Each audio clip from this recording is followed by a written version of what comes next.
কে একদম প্রায় কাছাকাছি। একটা জিনিস দেখলাম, আপনি আমি বা অনেক মানুষ আমরা অনলাইনে যেটা দেখতেছি সেটা হচ্ছে এই যে 10ই নভেম্বরকে কেন্দ্র করে পতিত স্বৈরাচারের যে দল বাংলাদেশের স্বাধীনতা সার্বভৌমত্ব এবং জনগণের সাথে বেইমানি করে ইন্ডিয়ার তাবেদারকে গ্রহণ করা যে দলটা আছে তারা কালকে একটা প্রোগ্রাম দিচ্ছিল এবং সেটা নিয়ে আপনি আমি অনেক রসি তামসা করে অনেকে পোস্ট দিচ্ছেন, কিন্তু সিরিয়াস যে বিষয়টা সেটা হচ্ছে আসলেই কিন্তু তারা রেডি হয়েছে।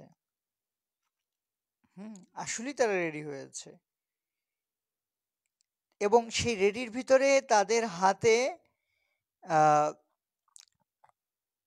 ট্রাম্পের ছবি সহ প্লে কার্ড আছে, ট্রাম্পের নাম আছে, সেখানে বাংলাদেশের পক্ষ থেকে তার কথা বলা হয়েছে। একটা রাজনৈতিক দল যে নিজেকে দাবি করে যে তারা অনেক আন্দোলন ত্যাগ তিতিক্ষা করে এই দলটা করেছে, কি করে একটা দল এতটা দেউলিয়া হতে পারে? দলের সর্বোচ্চ কেন্দ্র থেকে শুরু করে একদম সর্বনিম্ন পর্যায় পর্যন্ত মিডিয়ার মাধ্যমে যতটুকু দেখি, আমাদের আশেপাশে চলতে জীবনের জন্য নিজেদের পাশে যাদের দেখি, একই চিন্তা ভাবনা। এটা কেমন একটা চিন্তা যে আমেরিকার ইলেকশন হয়েছে, সেখানে ট্রাম্প এসেছে, ট্রাম্পের ছবি সহ মিছিল করা হবে, সেখানে যখন মানুষ হামলা করবে, সরকার হামলা করবে, সেই হামলার ছবি ট্রাম্পের কাছে পাঠানো হবে। মানে কেমন একটা আজীব চিন্তা না? এই চিন্তা এই দলটির সর্বোচ্চ হেড যে আছে সে করে, তাদের নেতাকর্মীরা করে, হ্যাঁ, তাদের যারা সাপোর্টার আছে তারা করে। কতটা মানসিক বিকলগ্রস্ত হলে এভাবে হয়? আপনারা একটা জিনিস খেয়াল করবেন, যেহেতু লাইভে এসেছি এত রাতে কিছু কথা বলি, যারা শুনবেন ভালো। দেশনেত্রী বেগম খালেদা জিয়াকে যেদিন জেলে আটক করাকে কেন্দ্র করে মামলা শুনানি হয় ঢাকা আলিয়ায়, তাকে যখন নেওয়া হয়েছিল, বিএনপি নেতাকর্মীরা রাজপথে ছিল, যাই হোক, তো এই মানুষটাকে যখন জেলে নেওয়া হলো, সেই থেকে আজ পর্যন্ত শুধুমাত্র এই 5ই আগস্টের আওয়ামী সরকারের পতনের পরে একটা সমাবেশে কয়েক মিনিটের ভিডিও কথা বাইরে, যে ভিডিও কথা বলা ছাড়া আর একটা টু শব্দ পর্যন্ত তিনি করেন নাই। একটা নেত্রী বা নেতা যেই হোক, তার সবচেয়ে বড় শক্তি হচ্ছে তার নৈতিক অবস্থান, তার মোরালিটি, তার পার্সোনালিটি। খালেদা জিয়াকে যখন বের করে দেওয়া, মানে বাসায় নেওয়া হয়েছে করোনার ভিতরে, চাইলে সে কথা বলতে পারতো না, চাইলে সে অনেক কিছু করতে পারতো, কথা বলতে পারতো, বের হইতে পারতো না, চুপচাপ। নেতা মানেই হচ্ছে আবোল তাবোল সবসময় বলা সেটা না, পার্সোনালিটি ইম্পর্ট্যান্ট, মোরালিটি ইম্পর্ট্যান্ট। এই দলের, এই পতিত স্বৈরাচারী দলের যারা নেতাকর্মী বাংলাদেশে আছে তাদের কাছে আমার একটা প্রশ্ন,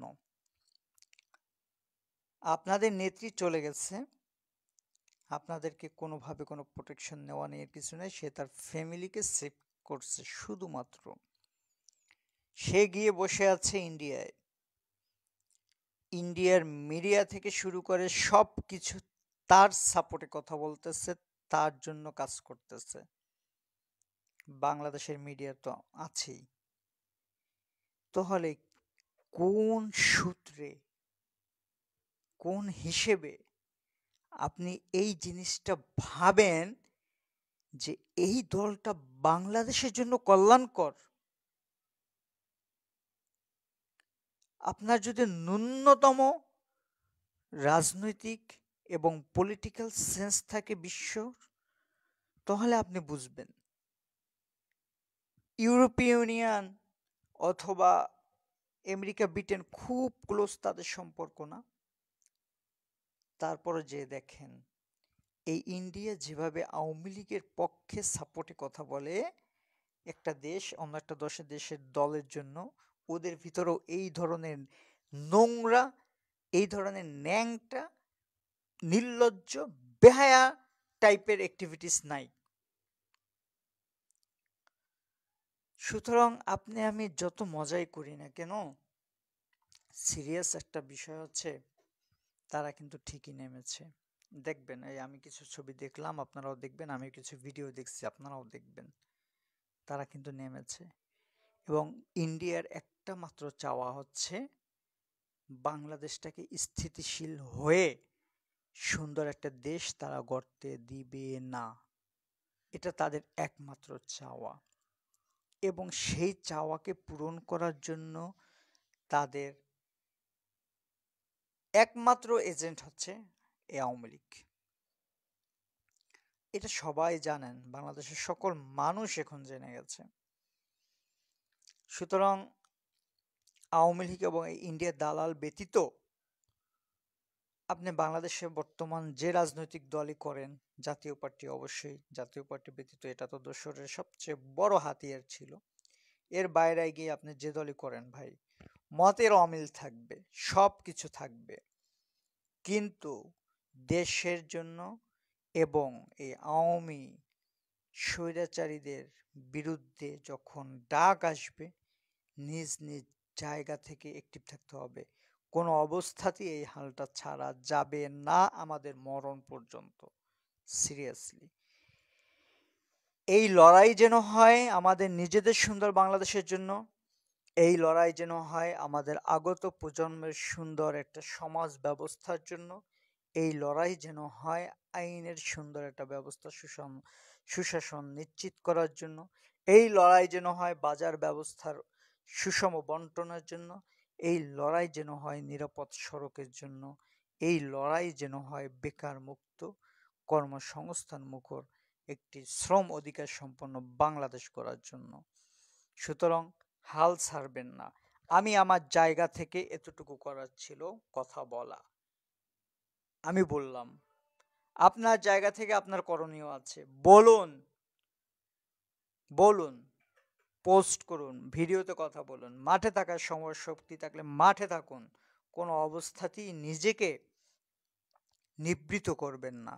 বিশ্বাস করেন, ডক্টর মোহাম্মদ ইউনূসও কিন্তু বলেছে, এবং আরো বিএনপি নেতাকর্মী, আরো অনেক রাজনীতিবিদরা এখন বলতেছে, এইবার যদি আমরা ব্যর্থ হই, বাংলাদেশের অস্তিত্ব থাকবে না, সিরিয়াসলি থাকবে না। সেটা কিন্তু চলেও গিয়েছিল 24-এর ইলেকশনের পরে, যখন ইন্ডিয়া সফর করে চুক্তি করে এসেছিল।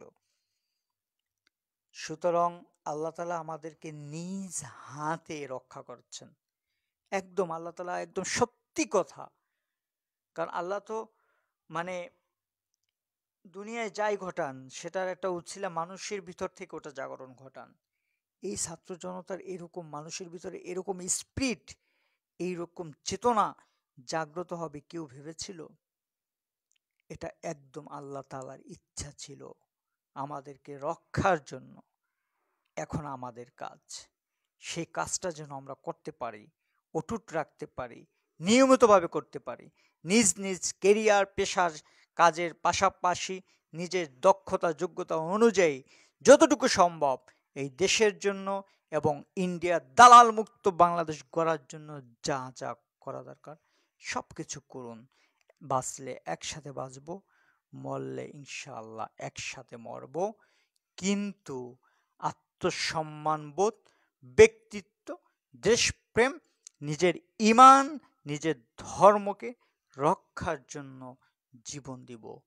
সেভাবেই যেন বাঁচতে পারি, সেভাবেই যেন গড়তে পারি, সেভাবে সেরকম মানুষদের সাথে যেন চলতে পারি, সেই নিয়াত করুন, সেভাবে চলুন।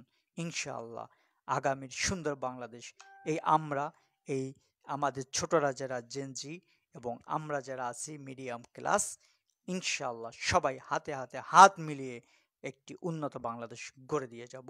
বাকিটা আল্লাহ ভরসা। ভালো থাকবেন। আসসালামু আলাইকুম।